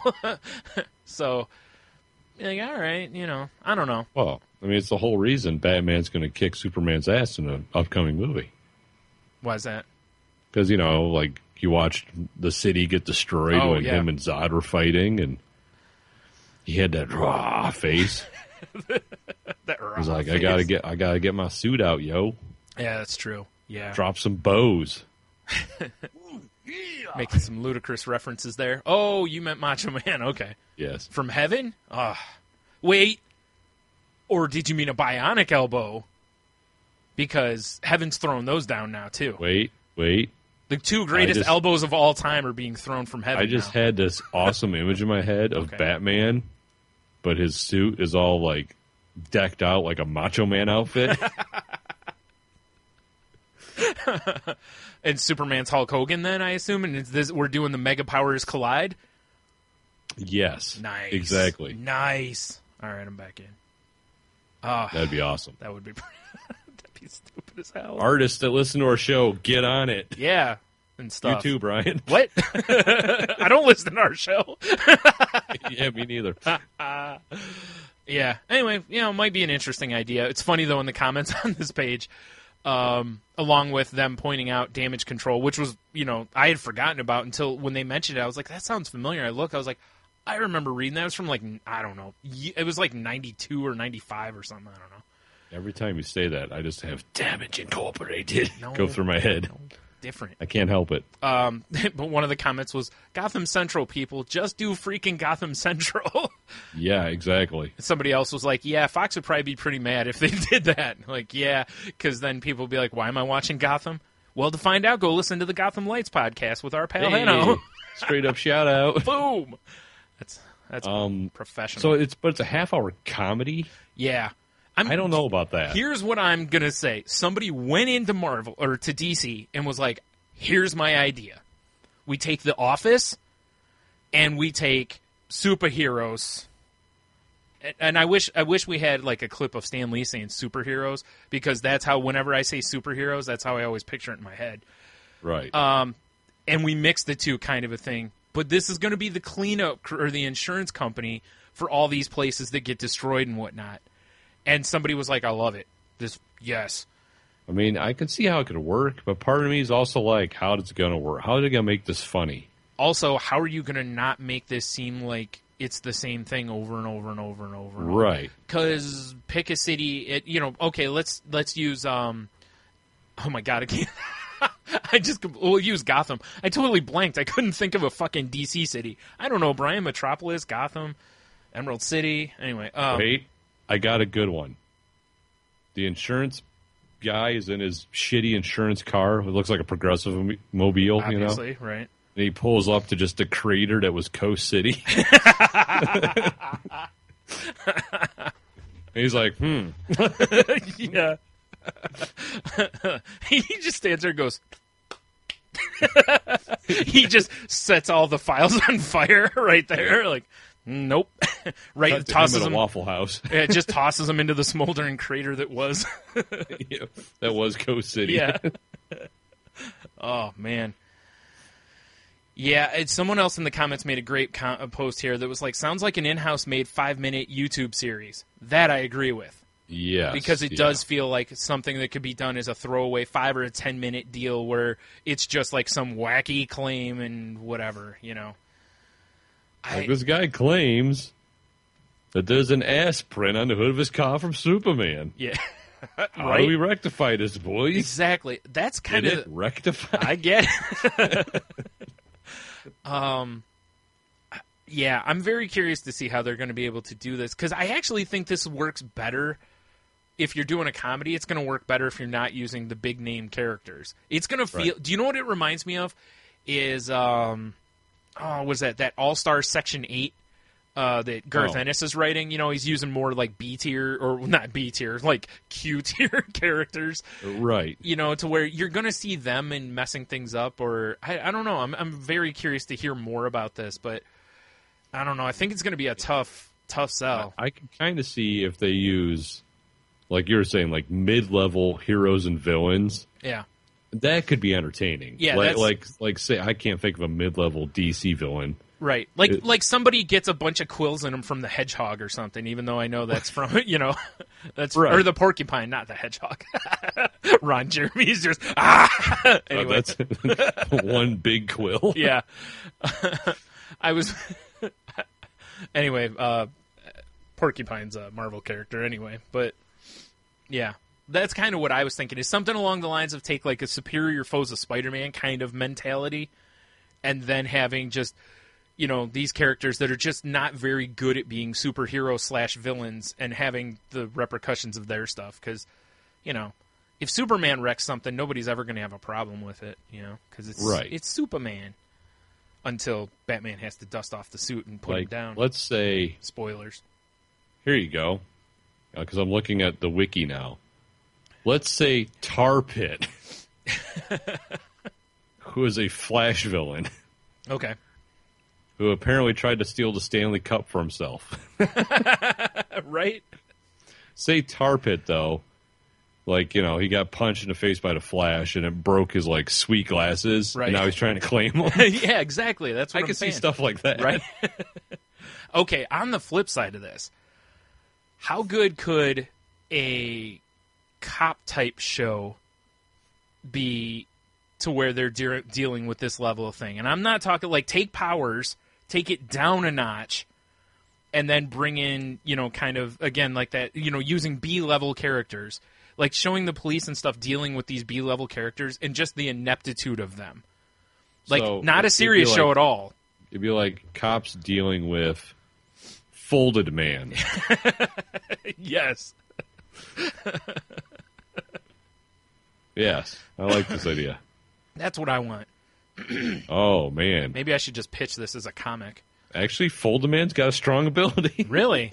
All right, let's hear it. He wears a suit that allows him to manipulate his personal dimensions. He can flatten to a two-dimensional form, which allows him to slice through objects more cleanly than the sharpest razor.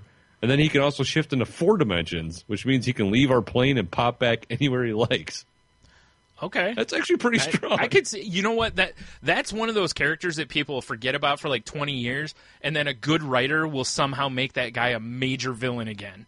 Yeah, he'll come. It'll be like people losing arms and shit. And they don't know why. It's because Folded Man's popping in on dimensions and going 2D, slicing people. Well, you know, it reminds me a little, like, Marvel kind of did that with Blink a little bit, except she didn't change plane. Like, she couldn't turn into, you know, a razor-thin edge or something like that. She couldn't control her own dimensional properties? She could pretty much teleport wherever she wanted to, like, in the Blink, basically. And she usually used, like, swords, so she could kind of, you know, like, show up, cut something, disappear kind of a thing. So, yeah. Anyway, enough of all of this silliness. I've got a comic cop show to go right now. Well, do you want to get into Q to W? Because it is superhero related. It's tough because we got so much other stuff. Well, we can wait. Yeah, let's wait. All right. Because then we can do the responses and everything all in one time. So right. Let's see. What else you got? That. You know, we talked music. We got to go back to music because I forgot that I had 2 music-related stories. All right. One of which is the beard story that I teased about earlier.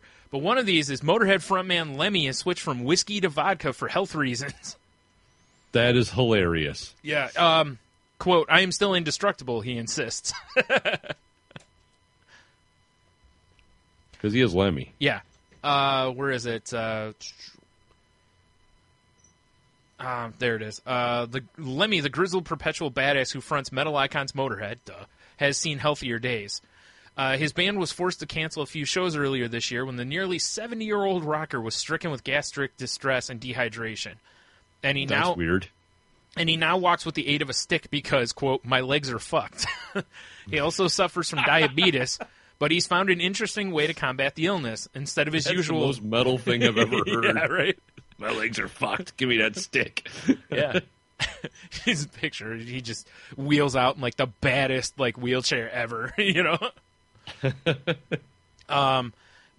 To help him fight his diabetes, instead of his usual Jack and Coke, Lemmy switched to vodka and orange juice in order to stay healthy. Although it's funny because orange juice is really high in sugar. Yeah, I'm like, that's not less sugar, Lemmy. What are you doing? I like orange juice better, he told The Guardian in a recent interview. So Coca-Cola can fuck off. Lemmy's the best. Now, yes, his assistant has apparently warned him that a sugary fruit drink mixed with alcohol may not be better than a sugary soda mixed with alcohol, but he's fucking Lemmy. He's also cut down his smoking habit to just a pack a week, which is probably a pretty significant cut. Pretty good. Quote, apparently I am still indestructible, he insisted, noting that the only thing that will keep him from playing music is death itself. As long as I can walk the few yards from the back to the front of the stage without a stick, he said, adding with a laugh, or even if I do have to use a stick. So, yeah, once again, Lemmy, certified badass. Certified badass. Yeah. Even if he had to switch to... At least it wasn't vodka and crayon or something, you know? True, although... He just switched to screwdrivers. It's like, I gotta do the vodka and crayon. That's My not... urinary tract is fucked. That wasn't gravelly enough to be Lemmy. Sorry, Tom. Yeah, no. It wasn't one of your better ones. I'm out of water, so I didn't want to go that deep into the pool. Oh, I see. All right. Yes. Well, also in music news, NoFX's Fat Mike offers hipster $100 to leave show. That is hilarious. On Monday evening, the Fat Wrecked for 25 Years tour came through the Cunard Center in Halifax, Nova Scotia. Fittingly, NoFX took the stage to close out the evening, but they had to set things right regarding one particular audience member first. Band was making some warm-up banter with the crowd when guitarist El Jefe noticed one beardo gentleman who didn't seem to be enjoying all the chatter. He was standing up right up front in a tie-dyed shirt and a beard, a hipster who didn't quite seem to fit with the crowd, and whose very presence irritated frontman Fat Mike. Quote, "Yeah, you know what? You have no business being here. I will pay you $100 to leave this show," end quote, Mike offered the audience member. Quote, "Are you going to stand in front and bother me all day with your fucking tie-dye shirt and your beard?" End quote. The guy seemed determined to, so Mike did the only thing he could do. He bought the offending shirt right off the guy's back for $20. And there's a video of it. That's awesome. Yeah. I just got a kick out of this because it's not often that you hear someone. I mean, music's generally pretty all-inclusive, you know, like whoever's there is there, you know, it's all about just everybody enjoying the music and whatnot, but a NoFX show is certainly not where you would think a guy with a hipster beard and tie-dye shirt would go. It just doesn't seem like their scene, you know? Well, you remember that one loving moment when Axel jumps off the stage to beat up that guy in the audience? Yes. Touching. Yeah, it's true. Damn it. Bob Marley's turning in his grave, man. One love. But it's true. All right, so I think, let me take a look here. Yep. Yeah, that's all I got for the week. So. All right. So you want to do Q the W responses from last week, bro? Bro! Well, first off, I have to take complete responsibility. I completely forgot to post the question on Facebook. Yeah, I realized that today. Because I was like, I don't remember Tony posting the Q of the W, and I went over, I was like, nope, and it's like, yeah, there's no point now. Cause, at this point, what's the point? Well, yeah, it was one of those things where I'm like, we haven't got many Q to W responses. I was like, I'm a dick. Well, let me ask you this: right. do you want to kind of extend it? Nah, fuck it. Okay, fair enough. Well, how about this? If people still want to respond, they can still respond. They're more than welcome to. Yeah. Yes. Okay. So, go ahead. The response we got was, what's your favorite bad, good movie? Yeah. Or good, bad movie. I can't remember how I phrased it. What's a stinker that you like? Yeah. And pretty much overwhelming response from Henno and then my wife and then yourself was Hudson Hawk. Yeah. I don't know how I forgot about that. I love Hudson Hawk. It is easily one of my favorite bad movies because it's not a good movie. It really isn't. No, but it's entertaining. There is no time ever that him walking around with that, was it a grenade launcher or whatever? Yes. And just singing, oh shit, I can't think of the name of the song off the top of my head. Shit, I cannot remember it now. But anyways, everyone knows what song I'm talking about if you've seen the movie. There's a scene, if you don't, Bruce Willis is just walking around and he's singing a really upbeat song as he's just firing grenades out of a grenade launcher and things are just exploding all around him and he's just, you know, like as he's going along. I could watch that until I'm blue in the face. It could be the best thing ever. Swinging on a Star. Thank you. Yes. Yeah. I just the juxtaposition of the chaos and the upbeatness of the song is, you know, something I've always enjoyed. Right. Yeah. That was pretty much it. Now you got some emails. Oh, I have a couple others. So, okay. Ash, Fluffy Bunny Ash, told me that hers are the Toxic Avenger. Nice. Which is a good one. And there's one that I'm surprised neither of us kind of even mentioned, although we didn't go into a list. This is Sergeant Kabuki Man? Boom. LAPD? Jesus Christ, yeah. Man, that's pretty strong, sir. Well, once you said Toxic Avenger, my brain went immediately to Trauma movies. Okay, yeah, that makes sense. Okay, her other one is Bubble Boy, which... Well, that's a good... That is a good bad movie. That movie. Me too. That's a good bad movie also. I agree. That's not a movie I would truly recommend to people, but it's also one that I... Like, when I took that home from the video store and watched it, I was... I remember telling people when I went back, I was like, this is pretty entertaining. They're like, no. And I was like, no, really, it's pretty funny. But it really is, yeah. This one felt like this question felt like one we should have done like a you know, top 5 type of thing for, right? You know, but whatever. Top 3, because and for anyone listening, don't go, oh, they're taken from this or that, because if you go back in our catalog, we used to do that stuff too. So settle down. It's true. That's why it's a top 3. Yeah, Change it up. I'm just making sure the kids Top know 2.5. that Grandpa Tony and Grandpa Brian did a lot of things back in their day. We did. We went to the docks, the red light district. Right. When listening to Ludacris? I wish I had a drop, Red but light yeah. district. Okay. Also, we got a response from our pal Cheeto Bandito. Right. And his was another one you and I absolutely love, which is Strange Brew. Oh, well, fuck yeah. That's an amazing... Which, yeah, that's a movie that... I don't know if it holds up, but it holds up because I want it to hold up. Exactly. It holds up because it's a classic. Yeah. God damn it.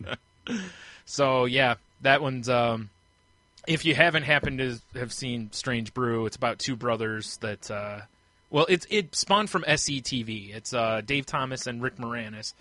And I don't mean Dave Thomas of Wendy's fame, if you're old enough to get that. Wow. Yeah. Nice. Which would be kind of funny if it was. You do some Satan scissors to bring him back. No. If I'm doing Satan Scissors, I'm not bringing Dave Thomas from Wendy's back. Although I'm kind of feeling this might be a Q of the W somewhere. Because,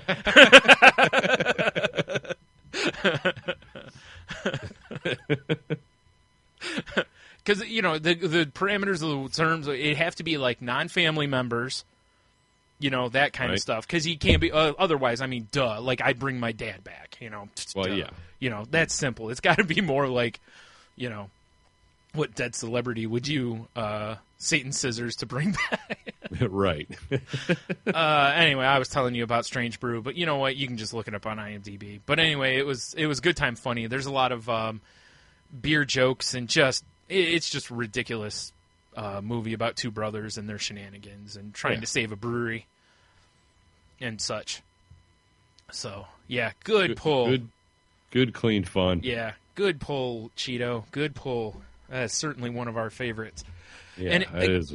Again, it's like Tony and I, these are the kind of movies, like I kid you not, people, like when we worked at video stores, like when we lived in the same place, we would come home like whenever we were going to have days off with like a stack of just awful movies. And that was the point, was to just sit there and watch horrible movies and enjoy ourselves just destroying making. Hey, Brian, I've got 3 words for you. What's that? Super Soul Brother. Such a good movie. No, it's not. Terrible. You're right, though. You're right. But hilarious. Yep. That's where, so we definitely have a love for those kind of movies. So, yeah, please keep sending them in. Like, what, in fact, even if you've only given one, if you want to give, like, a top 3 or something like that, feel free, or, whatever. Don't send, like, 40, but, Yeah, please. Come on, people. Yeah. And usually, again, what kind of qualifies for this are not the movies where they make them knowing they're going to be bad. They were just turned out that they weren't that good, but for some reason you just could watch it every time it's on TV. Well, yeah, you almost have to. Yeah. Again, like Pootie Tang and such. Pootie Tang. Or Kung Pao, as Tony said for his. So I had, Strong indeed. All right, so that brings us to this week's Q of the W. Well, you have a Q of the W this week? I do have a Q of the W, I guess Brian. I should have asked you that before. I'm like, hey, I really need to assemble a Q to W sounder. We say this every week. With, like, lasers and machine guns and, yeah, I don't know, probably DJ horns because it annoys Garrett. I think it annoys everybody. That's why you keep doing it. I know. And everyone probably is expecting me to play a DJ horn now, but I won't. Ah! But which superpower would you not want to have? Ooh, not want to have? Yes. I think everybody should have the same answer as me, like at the drop of the hat until you... And that would be... wow, I can't think of it now. The ability, like, mind reading. Because I think it would drive you crazy as much as it would. Although, in the comics, everybody who's a mind reader learns ways to block it out, filter it. Yeah, so, I guess if that comes with it, then maybe not. But otherwise, mind reading should probably be everyone's answer, because I think in the long run, as What Women Want, the classic with Mel Gibson showed us, it's a gift and a curse. It's true. I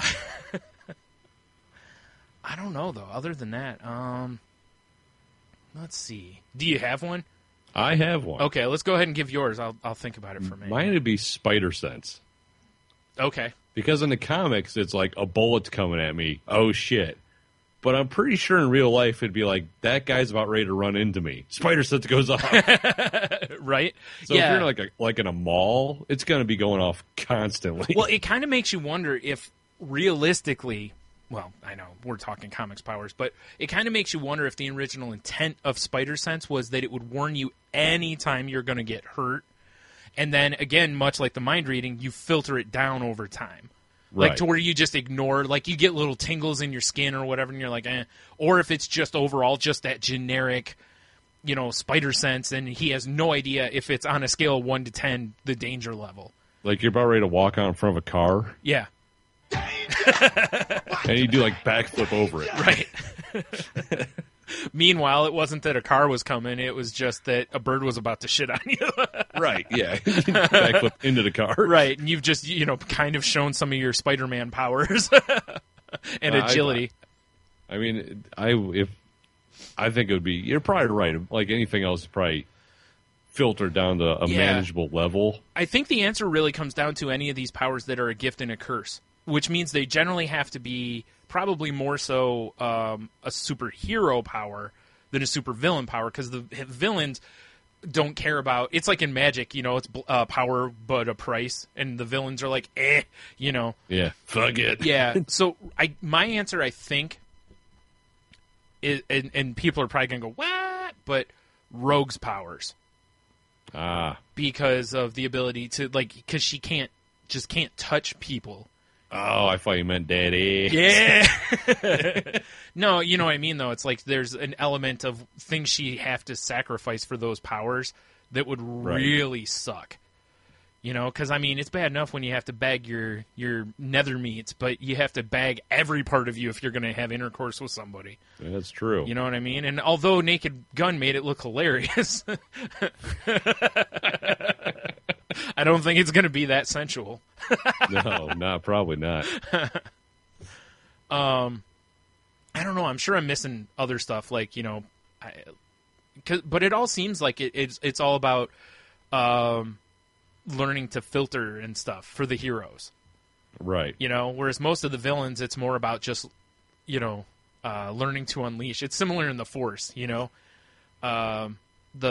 Jedi are about controlling the Force, and the Sith are about like manipulating the Force, right? Or manipulating with the Force. So it's kind of, I think that's kind of where I'm at with it. If I'm going to take a superhero power, I'm going to go with Rogue's powers. I think. I guess normal would be like immortality, because again, gift and a curse. If you read any vampire book, right? Eventually they're like, this sucks. Everyone around me dies. Yeah, I've done everything and I can't die. Yeah, this blows. Yeah. The funny part in the vampire books is they can die generally, because, there's generally, obviously, there has to be some foil to their immortality. Well, yeah. Oddly enough, it's generally like the ones where it's sunlight have always been laughable to me, because it's like, I don't know. It's like water with the Wicked Witch. It's like she's so powerful, but you if you spit on her, she's dead. Well, but if you read enough of the Anne Rice books, you get stronger. Like Lestat was like, I can just go get a tan now, bitch. I don't burn. Exactly. Yeah. If it goes with that, I look slightly more human. Yeah, as long as I don't have to look like the Gary Oldman Dracula as I get older, I mean, I'm probably in. But if I got to start looking like that, like Mr. Burns as I get older as a vampire. But sweet shadow powers. True. Yeah, strong shadow manipulation. Yeah, I think. Yeah, I mean, I guess the other one might be, like, if you want to go with an ultimate one, I think a really good one too might be Dr. Manhattan from Watchmen. Oh, right. Because his powers, basically, anyone who's around him is just eating that radiation. Right. You are literally going to kill everyone around you, and he can see everything that's going to happen, basically. So, Yeah. I guess maybe that's a good one too. Anyone with that kind of power. But yeah, I'm still going to stick with mine. I think I'm going to stick with Rogue. Not only are you giving everyone around you radiation poisoning, yeah, you're like, check out my dick. Well, hey, listen, gift and a curse, man. With the curse of the radiation comes the blessing of the dick. Yeah. Or whatever, I don't know. You just picture him sitting, like floating alone in his room, and just helicoptering. Yep. Especially now with YouTube, I mean, he can make a lot of. Was. Yeah, he could probably make a lot of money as a cam guy, right? He could just do Meatspin. It's Dr. Manhattan's Meatspin.com. The old Manhattan Meatspin. That new title for the show. That should be the name of a deli. That should be the name of this episode. We went down to the old Manhattan Meatspin and got a pastrami. It was lovely. Oh, you certainly got a pastrami, all right. Oh, man. This is a good question. I like this one. I always like the ones with the superhero stuff where it's like, because at first, like when you started, I'm like, man, he's not going to ask the old, what superpower would you want? And I was like, we've already done that on this show. Because it's true. Anyone who doesn't or didn't listen to that episode, since I can't point out what it was, mine was the ability to manipulate people's bowel movements. Like, manipulate everything about them. The consistency, everything. I want the ability to make someone just spray like a fire hydrant if I can. I do not remember what my answer was for because that. I could kill someone that way via dehydration. Yes. Through their ass. Yes. Yeah. I don't remember what my answer was for that one. I don't know. Maybe we will have to make it one going forward because, I guess, I forgot the other one I've already mentioned tonight, but, we could use those going forward. I'll have to go back and review them because I don't remember what they were. Right. Is right. Whatever. All right. So that was a good time. Do you have anything else? No, I think that's about it, dogsy. Pretty sure. Just checking my notes. Nope. Looks like that's all I got. So, yeah. All right. Well, I guess, as always, head over to the saltylanguage.com for all the links, videos, things, whatever. Or, if you want to become a Patreon subscriber, there's a link to that. And we really got to do something for that. We got to set up some sort of reward for that. I don't know what it is, but we got to do something. I think we're on the verge of koozies. Okay. That sounds naughty. That's right, baby. That sounds really filthy is what it sounds like. It's, anyway. Yeah. But anyway, you can donate, or subscribe to that and, pay as little as $1 a month or whatever, up to whatever you'd like to help us, maybe help us fund some cool stuffs going forward and maybe upgrade a couple of things and, have dance parties, whatever. And, fuck yeah. Sexy dance parties. Well, you didn't have to say sexy dance parties. If we're there, it's right. sexy. I mean, Sexy's podcast. Boom. Throws the sexiest dance party. Exactly. Obviously. Should be on our business card. Well, we would need business cards. Oh, yeah, right. Anywho, also, if you're going to be shopping on Amazon, please go to our website and click on the Amazon link there first. They give us a little referral fee off of what you buy. It doesn't cost you anything extra, and they just chip us off, like 1 ruble or something. And it's like Link out there cutting grass to find 1 ruple. Exactly. Or no, it's a rupee. That's right. Yeah. Never mind. Right. Link was rupees. Yep, it was rupees. I was using ruples because of the historical relevance of during World War II. They were worthless because they were just taking wheelbarrows of them to get a loaf of bread. Delicious. Sorry. Was it everything bagel bread? Obviously. Aroused. What's that, history and bagel bread? Table flips over. Not because of your hands. Yeah, so anyways, if you could do that, all I ask is this. If you're going to do the Amazon link thing, just don't do it for the big podcast. They don't freaking need your help. There's a lot of them that are the bigger podcasts, and they're like, oh, click on our whatever. It's like, yeah, you make enough money from your sponsors and advertising and the network you're with. Like, come on. Like, if you're going to do it, at least click on the Amazon link from an indie podcast, not from a big-time podcast. Help out the little guys. Yeah. So it's like shopping local as opposed to shopping at a mass market store. It really is. Yeah. Yeah. And speaking of things that you can do to help the show if you'd like, If you are, well, however you get our show, please subscribe. Yes. Because those numbers kind of help us, move up on like iTunes and different stuff, and they can help us get into like the new and noteworthy whatnot, which can help us get some new listeners. Also, if you could, please, like share our show, like if you're using Stitcher. Right. Or if you're on iTunes, please rate and review us. Because again, it's like we've been doing this show for 4 years. We have 32 reviews. Yeah, we don't push the review thing that much. No, my point is that it's but like we should. Yeah, my point is that we haven't, and that's why we have so few. But anyway, if you'd like to, you don't have to, but always, let's see what else. Like, I would say if you listen to this episode and you haven't reviewed our show on iTunes, go review it. Give it how many stars you want. I don't care. 17, right? But yeah, 17 stars. Mm-hmm. And then you're just the text field. Just put Satan scissors.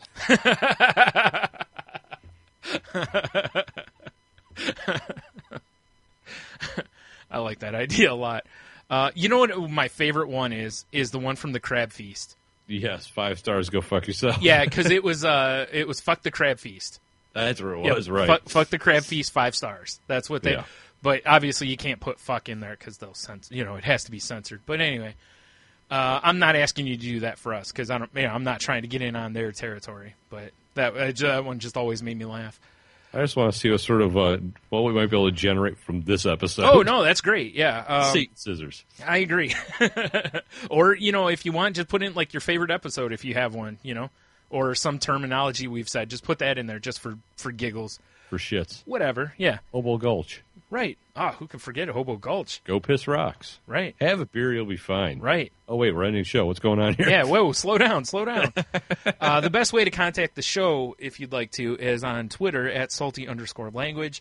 You can find me at Stunami on the Twitters. I am at Monotony.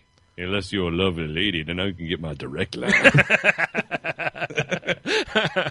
I mean, hey. His direct line is Stunami, by the way. Hashtag more Brian. Or more for Brian.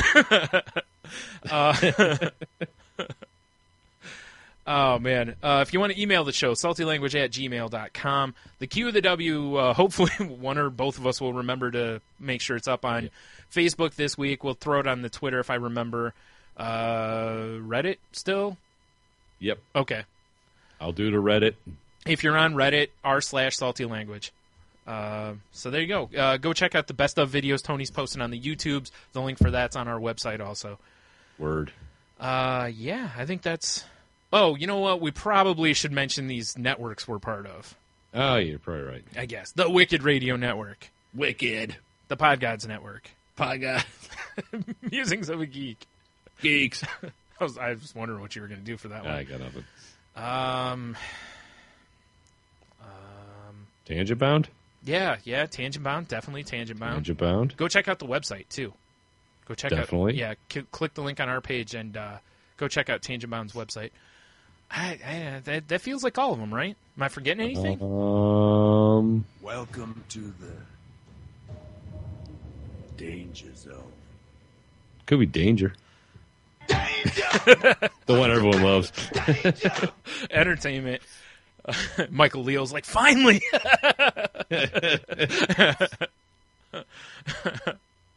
So yeah, check out the Danger Entertainment. Is it network? I forgot. I don't Danger Entertainment Network. Whatever. Yes. The links are all at the bottom of our website, saltylanguage.com, which you should already, like Tony always says, should already be your homepage. Yeah. Like you should open Google, and Google just goes, would you like to go to Salty Language? Duh. Yes. Just like when you unlock your iPhone, Siri should ask you, do you want to go to Salty Language? Exactly. Every time. And your calendar should always have reminders for go to saltylanguage.com. Yep. Windows Phone, Cortana asks you. Right. Wait, I like it. Is it still Cortana on Windows 10? It is. Is it? Okay. Yeah, which I think is fantastic. I think it's a cool idea, yeah. Yeah. Way tied into Halo, boys. Yeah. Smart. Wicked smart.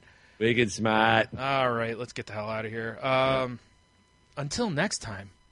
Anyway, have beer, you'll be fine. Stay salty.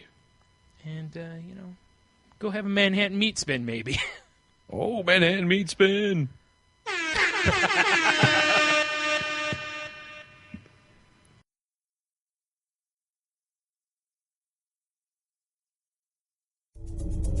This is a Danger Entertainment podcast. DangerEntertainment.net. Danger Entertainment Podcast Network.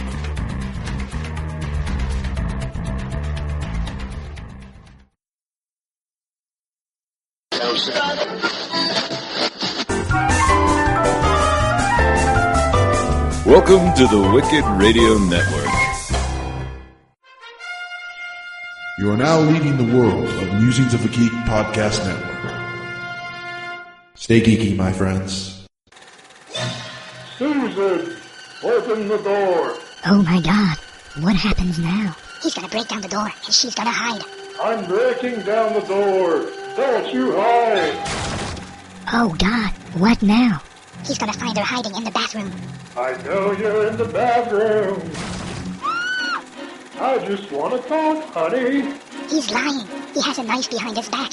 Oh yeah? Why do you have a knife behind your back? How did you know? That loud man in the audience said so. Well, it's not what you think.